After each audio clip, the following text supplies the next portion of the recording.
አፓርትመንት ለመግዛት 40 እና 50 ሚሊዮን በሚጠየቅበት ሳር ቤት ላይ በጥራትና በቅልጥፍና የሚታወቀው ቴምር ሪል ስቴት አዲስ ሳይት ይዞልዎት ቀርቧል። ባለ 1 መኝታ በ9 ሚሊዮን 120 ሺህ፣ ባለ 2 መኝታ በ12 ሚሊዮን ብር፣ ባለ 3 መኝታ በ16 ሚሊዮን 320 ሺህ ብር ብቻ። ይህ ዋጋ በግንባታ ሂደት መሰረት በ3 ዓመት ለሚከፈል ሲሆን በአንዴ ለምትከፍሉ ግን የ30 በመቶ ልዩ ቅናሽ አድርገናል። ከባህር ማዶ ለምትኖሩ ህጋዊ ወኪል ከሌለዎት ያሉበት ድረስ በዲኤችኤል እንልካለን። ልብ ይበሉ፣ ሳር ቤት ላይ በዚህ ዋጋ ቤት መግዛት የማይታሰብ ነው። ይህ ብቻ አይደለም፣ የንግድ ሱቅ በፒያሳ በቡልጋሪያ ገላን ኮንዶሚኒየም ላይ ማግኘት ይችላሉ። ሳይት ለመጎብኘትና ለቢሮ ቀጠሮ በ0974 60 7676 ይደውሉ። ቴምር ፕሮፐርቲስ። ጤና ይስጥልኝ ተመልካቾቻችን፣ በላይ በቀለ ነኝ። ኢራን የሆርሙዝ መተላለፊያን መልሳ መዝጋቷ ተነገረ። የኢራን ጦር መርከቦች ወደ ሆርሙዝ ሰርጥ እንዳይጠጉ አስጠንቅቋል። እስራኤል በሊባኖስ በፈጸመችው መጠነ ሰፊ ጥቃት በርካታ ሰዎች መገደላቸው ይፋ መሆኑን ተከትሎ የሆርሙዝ መተላለፊያ መዘጋቱ ታውቋል። የአሜሪካ ባለሥልጣናት ግን ተቃራኒ መግለጫ አውጥተዋል። የኢራን አሜሪካ ስምምነት እንቅፋት ገጥሞታል እየተባለ ነው። በዝርዝር እንመለከታለን። አብራችሁን እንድትቆዩ ጋብዛለሁ።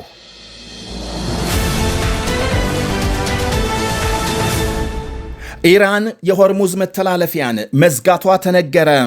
እስራኤል በሊባኖስ ተኩስ አቁም በመጣሷም የሆርሙዝ መተላለፊያን ዘግቻለሁ ብላለች። ኢራን ማምሻውን በተሰማ ዜና ሊባኖስን ጨምሮ በሁሉም ግንባሮች ጦርነት እንዲቆም በስምምነቱ የተደረሰውን መግባባት አሜሪካም ማስፈጸም አልቻለችም ሲል የኢራን ውጭ ጉዳይ ሚኒስቴር ወቅሷል።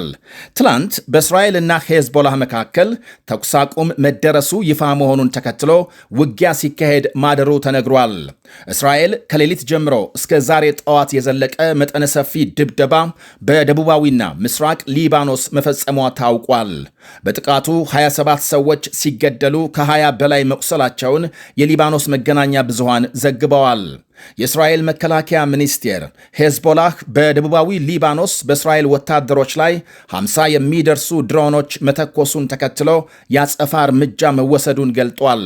ተኩስ አቁሙን የጣሰው ሄዝቦላህ እንጂ እኛ አይደለንም ብሏል። ያም ሆኖ ሚኒስቴሩ በሄዝቦላህ ጥቃት ስለደረሰ ጉዳት ምንም አላለም። የእስራኤል ጀቶች፣ ድሮኖችና መድፎች ከ20 በላይ የሄዝቦላህ ኢላማዎችን መደብደባቸው ሲነገር ከተገደሉት መካከል ምን ያህሉ የሚሊሻ ቡድኑ ተዋጊዎች ስለመሆናቸው ሚኒስቴሩ አልገለጸም። የሊባኖስ መገናኛ ብዙሃን ግን የተገደሉት ሰላማዊ ሰዎች መሆናቸውን አመልክተዋል። ሄዝቦላህ በበኩሉ ተኩስ አቁሙን እንዳከበረና ሆኖም የእስራኤል ጦር ሌሊቱን በደቡብ ሊባኖስ ይዞታውን ለማስፋት ሲሞክር ጥቃት እንደፈጸመም አረጋግጧል። በአሜሪካም የእስራኤል አምባሳደር ያቼር ሊታር ተኩስ አቁሙን የጣሰው ሄዝቦላህ እንጂ እስራኤል አይደለችም ሲሉ ጽፈዋል።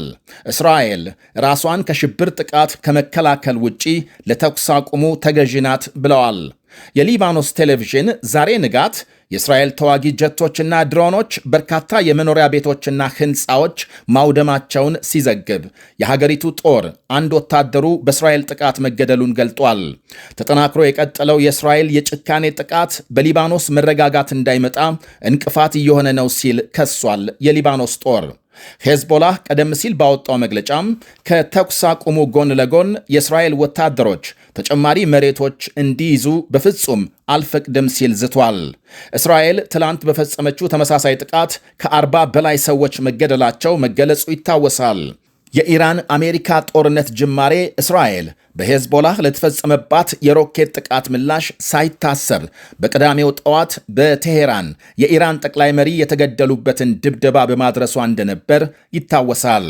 የአሜሪካ መንግሥት የሰሞኑን የእስራኤል የሊባኖስን መጠነ ሰፊ ጥቃት መተቸቱ የሚታወስ ሲሆን የጥቃቱ ዛሬም ድረስ መቀጠል ከኢራን ጋር የተደረሰውን ስምምነት እንዳያፈርሰው ተፈርቷል። ኢራን የሆርሙዝ መተላለፊያን መዝጋቷም የዚሁ ስጋት አንድ መገለጫ ነው ይላሉ ታዛቢዎች። በእርግጥ የአሜሪካና ኢራን ተወካዮች ለተጨማሪ ንግግር ወደ ስዊዘርላንድ የመጓዛቸው ዜና አዲስ የተፈጠረውን ፍጥጫ ለማርገብ ይረዳል የሚል ተስፋ አሳድሯል። ጥያቄው ሄዝቦላህና እስራኤል አንዳቸው ሌላኛውን እየከሰሰ ውጊያው እስከ መቼ ይቀጥላል ነው። የሄዝቦላህ አንድ ባለሥልጣን ለቢቢሲ በሰጡት ቃል ትላንት በአሜሪካ ይፋ የሆነውን ተኩስ አቁም እንደማይቀበሉና ቡድናቸው ለእስራኤል ጥቃት ምላሽ የመስጠት መብት እንዳለው ገልጸዋል። ትኩረታችን የጠላት ኃይል ሙሉ በሙሉ ተኩስ አቁም እንዲያከብር፣ በሀገራችንና በመንደራችን ላይ ጥቃት እንዳይፈጽም፣ አንዲት ጋት ተጨማሪ መሬት እንዳይቆጣጠር ማድረግ ነው ብለዋል። በእስራኤልና ሄዝቦላ መካከል ከዚህ ቀደም ተደርሶ የነበረው ተኩስ አቁም በየቀኑ በሚደረግ ውጊያ ተጥሶ መቆየቱ ይታወቃል።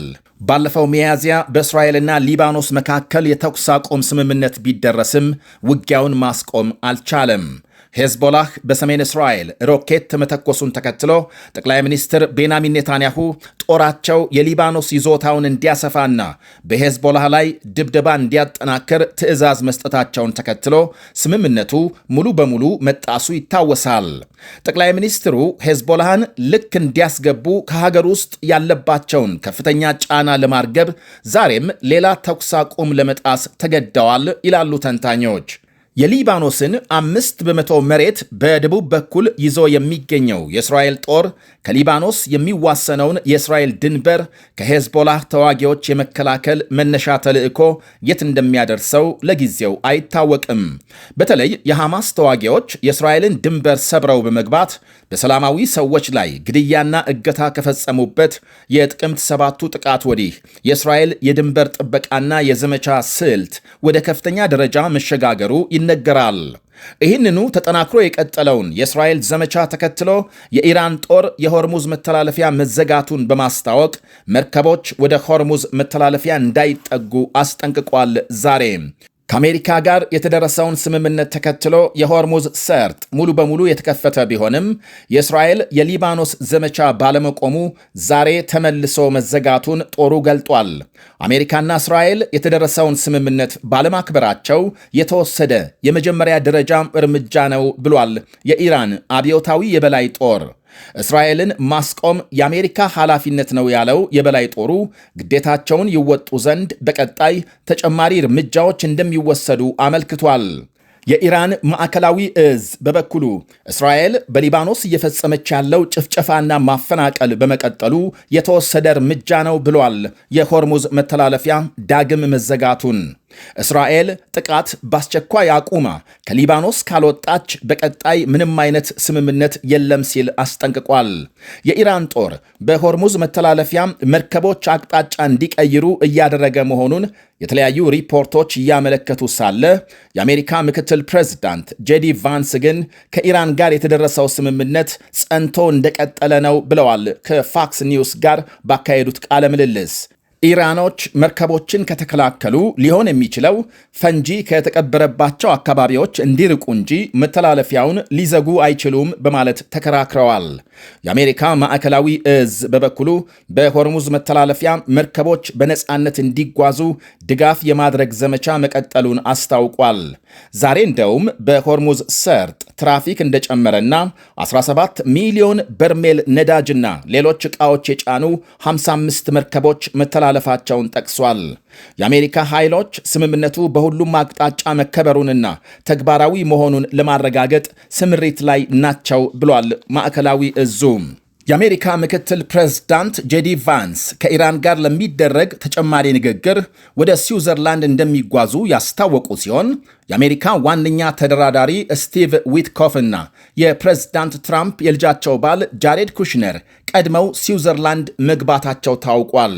የኢራን ልዑካን ቡድንም ወደዚያው ያመራል ተብሎ ይጠበቃል።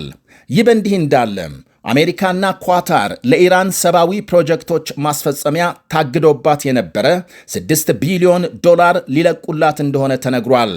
ዎል ስትሪት ጆርናል ዛሬ ባወጣው ሪፖርት እና አሜሪካም ለኢራን የሚፈቅዱት $6 ቢሊዮን ኳታር ውስጥ ታግዶ የቆየ ነው ተብሏል።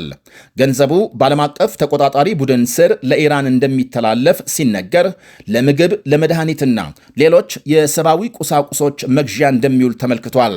ከአሜሪካ ጋር በተደረሰው ስምምነት በቀጣዮቹ 60 ቀናት በኢራን የኒኩሌር ፕሮግራም ላይ ተጨማሪ ድርድር ከተካሄደ በኋላ ሁሉም ማዕቀቦች እንደሚነሱላትና የ300 ቢሊዮን ዶላር የመልሶ ግንባታ ድጋፍ እንደምታገኝ ከመግባባት መደረሱ ይነገራል።